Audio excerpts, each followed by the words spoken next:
மாண்புமிகு தமிழக முதல்வர்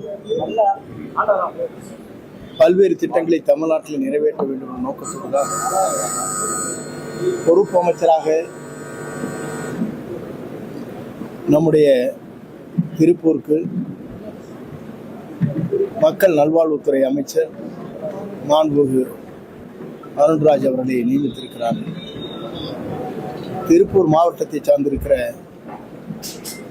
அவனாசி சட்டமன்ற உறுப்பினர் கால்நடை பராமரிப்பு துறையினுடைய அமைச்சராக கமலி அவர்கள் இருக்கிறார்கள்.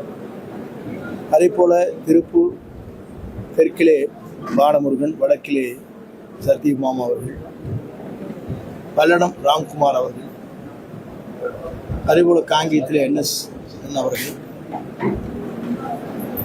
நம்முடைய ஆற்றல் மிக்க மாவட்டத்துறை ஆட்சியர், சிறந்த காவல்துறை கண்காணிப்பாளர் மற்றும் அனைத்து அலுவலர்களும், வருவாய்த்துறை அதிகாரிகள் போன்றவர்கள் இந்த ஆய்வுக் கூட்டத்தில் கலந்து கொண்டார்கள். என்னென்ன பணிகளை விரைந்து நாம் நடத்த வேண்டும் என்பதற்காக இந்த ஆய்வுப் பணிகள் இன்றைக்கு மேற்கொள்ளப்பட்டிருக்கிறது. நேற்றைய தினமே இந்த ஆய்வுக் கூட்டங்கள் நடைபெற வேண்டும் என்ற நோக்கத்தோடு தான் நேற்று காலை அதை வைத்திருந்தோம். பல்வேறு பணிகள் இதற்கு முன்னாலே ஒரு 15 நாட்களுக்கு முன்னாலே நம்முடைய கர்நாடக மாநிலத்தில் ஒரு நிகழ்ச்சியிலே கலந்து கொள்ள வேண்டும் என்ற நோக்கத்தோடு தான் பொறுப்பு அமைச்சர்கள் அந்த நிகழ்ச்சியிலே கலந்துவிட்டு நேற்று மாலை தான் இங்கே வந்தார்கள். காலையிலே இந்த பணிகள் நடைபெற்றுக் கொண்டிருக்கிறது. குறிப்பாக இந்த பணிகளை பொறுத்தவரையில் இன்று நடைபெறுகிற நிகழ்ச்சியை பொறுத்தவரை விடுமுறை நாட்களில் இன்றைக்கு நடைபெற்றுக் கொண்டிருக்கிறது. இருந்தாலும் கூட தவிர்க்க முடியாமல் இந்த பணிகள் இன்றைக்கு நடைபெற வேண்டிய சூழல் ஏற்பட்டிருக்கிறது.